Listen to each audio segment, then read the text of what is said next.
Hello my dear friends, welcome to movie Hunter YouTube channel. So friends, আজকে আমি একটি Hindi movie নিয়ে আলোচনা করব, যেটি হচ্ছে লজ্জা, যা 2001 সালে মুক্তি পায়। একটি বলিউড চলচ্চিত্র যা রাজকুমার সন্তোষী পরিচালিত এবং নারীদের প্রতি সমাজের অন্যায় ও অত্যাচারের উপরে ভিত্তি করে তৈরি। এই ছবিতে মূল চরিত্রে অভিনয় করেছেন মাধুরী দীক্ষিত, মনীষা কৈরালা, রেখা, মহিমা চৌধুরী, অজয় দেবগন, জ্যাকি শ্রফ এবং অনিল কাপুর। যদিও ছবির কেন্দ্রীয় চরিত্ররা মূলত নারী, তবুও অজয় দেবগনকে চরিত্রটি গল্পে গুরুত্বপূর্ণ ভূমিকা পালন করতে দেখা যায়। লজ্জা একটি সমাজ সচেতনমূলক বলিউড চলচ্চিত্র যা নারীদের প্রতি সমাজের অন্যায় আচরণের বিরুদ্ধে প্রতিবাদ জানায়। সিনেমাটি মৈথিলী নামে এক মহিলার যাত্রার মাধ্যমে চারজন ভিন্ন নারীর গল্প তুলে ধরে, যারা সমাজের পিতৃতান্ত্রিক মানসিকতার শিকার। মুভিটি শুরু হয় মৈথিলা ওরফে মনীষা কৈরালা, একজন ধনী পরিবারের মেয়ে, যার বিয়ে ঠিক হয় জয়প্রকাশের বা সমীর সোনিয়ার সঙ্গে। প্রথমে তাকে ভালো মনে হলেও বিয়ের পর জয়প্রকাশ ও তার পরিবার আসল রূপ দেখায়। তারা মৈথিলীর বাবার কাছ থেকে প্রচুর যৌতুক চায় এবং তাকে মানসিক ও শারীরিক নির্যাতন করতে শুরু করে। এক পর্যায়ে সে বুঝতে পারে যে তার স্বামী শুধু টাকার লোভে তাকে বিবাহ করেছে। বাবার সম্পত্তির লোভে জয়প্রকাশ তাকে শারীরিকভাবে অপমান করে এবং মৈথিলী সিদ্ধান্ত নেয় পালিয়ে যাওয়ার। সে একাই মুম্বাই ছেড়ে চলে যায়, কিন্তু পথে নানা ধরনের বিপদের মুখে পড়ে।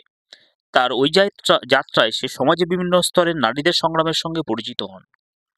মৈথিলী এক পর্যায়ের জানকীর ওরফে মাধুরী দীক্ষিতের সঙ্গে দেখা হয়।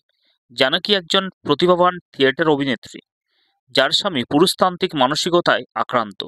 সে জানকীর কাজকে অসম্মান করে এবং তার চরিত্র নিয়ে সন্দেহ করে।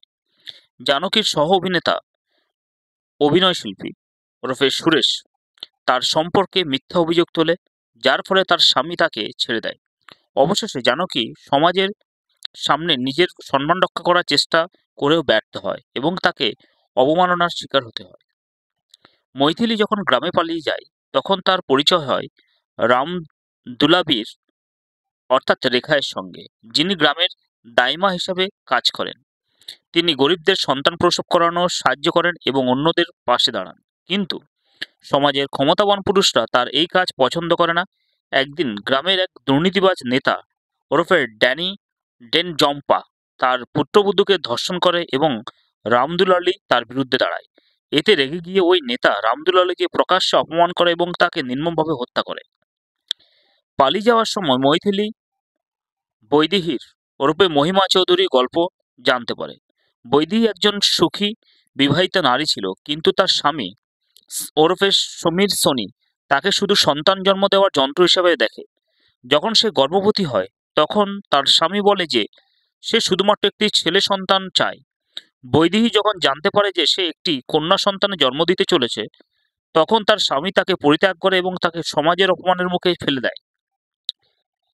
অন্যদিকে অজয় দেবগন এই সিনেমার ডাকাত বিজয় কান্নো ইজিয়ার চরিত্রে অভিনয় করেছেন, যিনি একসময় অত্যাচারিতদের সাহায্য করতেন। মৈথিলী যখন বিপদে পড়ে, তখন বিজয় তাকে বাঁচান এবং তার প্রতি সহানুভূতিশীল দেখান। বিজয় ওরফে অজয় দেবগন একজন ডাকাত হলেও সে সমাজের দুর্নীতিগ্রস্ত, ধনী ও অত্যাচারীদের বিরুদ্ধে রুখে দাঁড়ায় সবসময়। শেষে মৈথিলী উপলব্ধি করে যে নারীরা শুধু পরিবার নয়, পুরো সমাজের অত্যাচারের শিকার। সে সিদ্ধান্ত নেয় যে সে দুর্বল হয়ে পড়ে থাকবে না, বরং নিজের অধিকারের জন্য লড়াই করবে। সিনেমা শেষে নারীদের সম্মান ও স্বাধীনতার বার্তা তুলে ধরা হয়। মুভিটির ক্লাইম্যাক্স অত্যন্ত বেদনাদায়ক। চলচ্চিত্রের শেষ পর্যায়ে মৈথিলী বুঝতে পারে যে সমাজে বিভিন্ন স্তরের নারীরা কেবলমাত্র তাদের লিঙ্গের কারণে নিপীড়িত হচ্ছে। তার নিজের স্বামী জয়প্রকাশ তাকে কেবল টাকার জন্য ব্যবহার করতে চায় এবং নারী হিসাবে তার কোনো সম্মান নেই।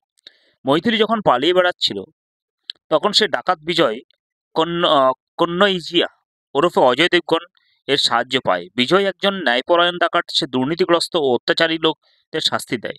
সে মৈথিলীকে রক্ষা করার জন্য জয়প্রকাশের লোকদের সঙ্গে লড়াই করে। অন্যদিকে মৈথিলী দেখে যে রামদুল আলী ওরফে রেখা সমাজের অত্যাচারীদের বিরুদ্ধে রুখে দাঁড়ালে তাকে নির্মমভাবে হত্যা করা হয়েছিল। তার মৃত্যু মৈথিলীর মনে প্রচণ্ড ক্ষোভ সৃষ্টি করে।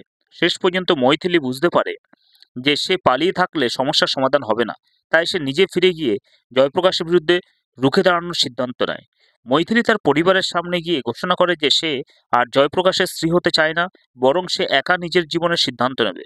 পুরো সমাজের সামনে সে তার স্বামীর মুখোশ খুলে দেয় এবং জানিয়ে দেয় যে কেবলমাত্র